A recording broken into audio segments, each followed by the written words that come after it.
ከመገኘትሽ ወዴት እሄዳለሁ? ለአንዳንዶቻችን እኮ እንደዛ ሆኗል። እንደዛ ሆኗል እኮ።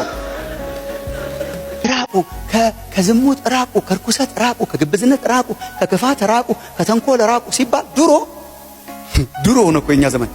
የእውነት መራቅ ይቻላል። ሮጠህ ነው የምትሄደው። ሮጠህ የሆነ ቦታ ትሄዳለህ። ክፋት እዛ አካባቢ አለ፣ ሮጠህ ትሄዳለህ። ተንኮል እዛ አካባቢ እየመጣ ነው፣ ሮጠህ ትሄዳለህ። ጥላቻ መጣ፣ ሮጠህ ትሄዳለህ። የትዕቢት መርዝ የሚዘራ ነገር መጣ እና ሮጠህ ትሄድና እቤት ሆነህ ትጸልያለህ። አሁን እኮ መሄጃ እንደሌለ አውቃችኋል። የኛ ጦርነት እኮ አድቫንስ ሆኗል።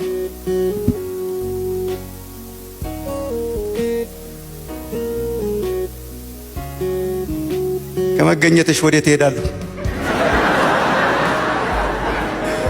ለአንዳንዶቻችን እኮ እንደዛ ሆኗል። እንደዛ ሆኗል እኮ።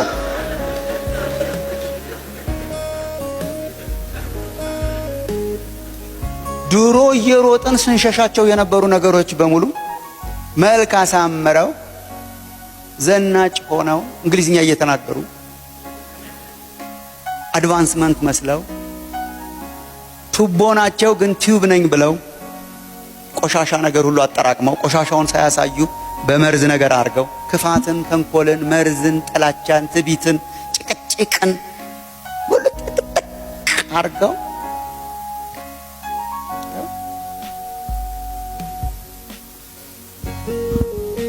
በአንደኛው ክፍለ ዘመን አሁን በእኛ ዘመን የብዙ ክርስቲያኖችን መንፈሳዊ ሕይወት ያቀጨጨው ምንድን ነው?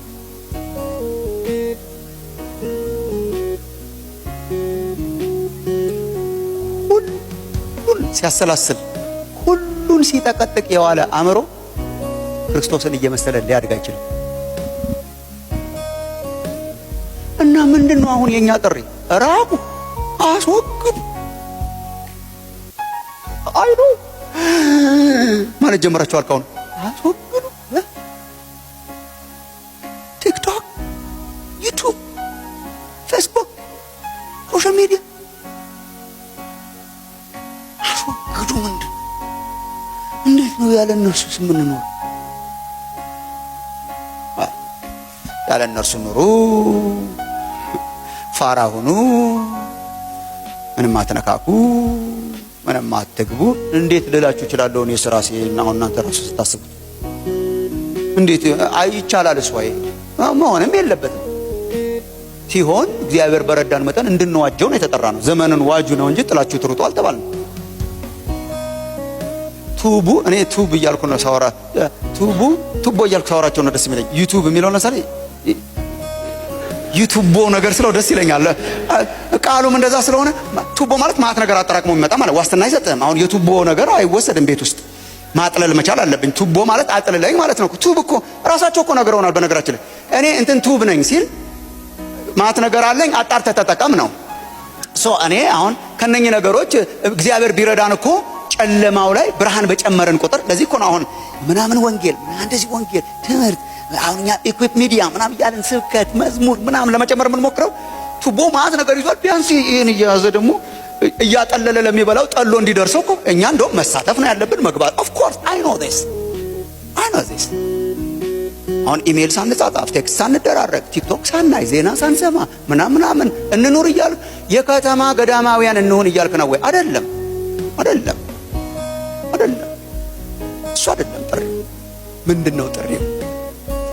አንደኛ መንቃት በጣም ያስፈልጋችኋል ወገኖች። ልስን መንቃት፣ በስሙ መጥራት በጣም ያስፈልጋል። ችግራችን ሶሻል ሚዲያንና አሁን ያለውን ይሄ ትርምሱንና እድገታችንን አቀጭጨው የያዘው ባቢሎኒያን የዲያብሎስን መሳሪያ በጣም ብዙዎች አልፈው የተሰጡበት ምክንያት ምንድነው? ችግር እንዳለባቸው ራሱ አያውቁም።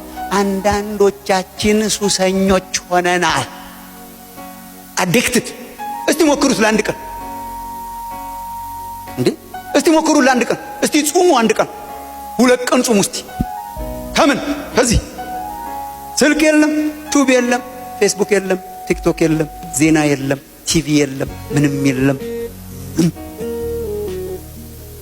እስቲ ሞክሯል። ጸባችሁ ሁሉ ይቀየራል። ምንድነው ዛሬ የምንነጫነጨው ምናምን ማለት ሁሉ ትጀምራለህ። አዲክትድ ሆነናል። ችግር እንዳለብን አጠቃቀማችንን ማወቅ ያስፈልጋል። መንፈሳዊ ሕይወታችሁን ወጥሮ ይዞታል አንዳንዶቻችሁ። ማምለጣችሁ። የእግዚአብሔር ቃል ማንበቢያ ጊዜም የላችሁ፣ ፋታም የላችሁ። ሁሉ ነገር የችኮላ እያስቸኮሉ ስለሆነ የሚነግሩን ራሱ የችኮላ። አንዳንድ ቦታ የ2 ደቂቃ ዲቮሽን ሰጠኝ ይላል። 2 ደቂቃ ብሎ ዲቮሽን አለ እንዴ? ወደ ደቂቃ ወደ ሰከንዶች ዲያብሎስ እኮ ነው ባይዘው። አሁን እኮ አጭር ነገር ብቻ እያስለመደ እንደሆነ አውቃችኋል። የአጭር ነገር አዲክሽን ስንት ደቂቃ ናት ብለን ነው አዲክሽን። ቁጭ ብለን እኔ ቆይቼ ደጅ ጠናሁት አሁን አለ እንዴ? እግዚአብሔርን ቆይቼ የሚለው በነገራችን ላይ ቆይቼ ነው። ቆይቼ ኤልያስን አደረ ነው የሚለው in the presence of God። አሁን ታድራላችሁ እናንተ እግዚአብሔር ታድሩ ይሆናል አንዳንዶቻችን ግን ሪሊ አንችልም። አዲክትድ ሆነናል። ማጥለያ ያስፈልገናል። ዲቮሽናችንን መከላከል ያስፈልገናል። መጾም ያስፈልገናል። ማስወገድ ያስፈልገናል። ማጥለል ያስፈልገናል። ሁሉ እንዲደፋባችሁ አትፍቀዱ። ሁሉ የሚደፋበት አታክልት አያድግም። ሁሉን ዝም ብለህ ብትደፋበት አያድግም። የሁሉ ነገር መድፊያ አትሁኑ። ቆሻሻ ነገርን የሚያስወግድ ንጹህ ነገርን የሚያጠል ነገር እግዚአብሔር ይስጣችሁ።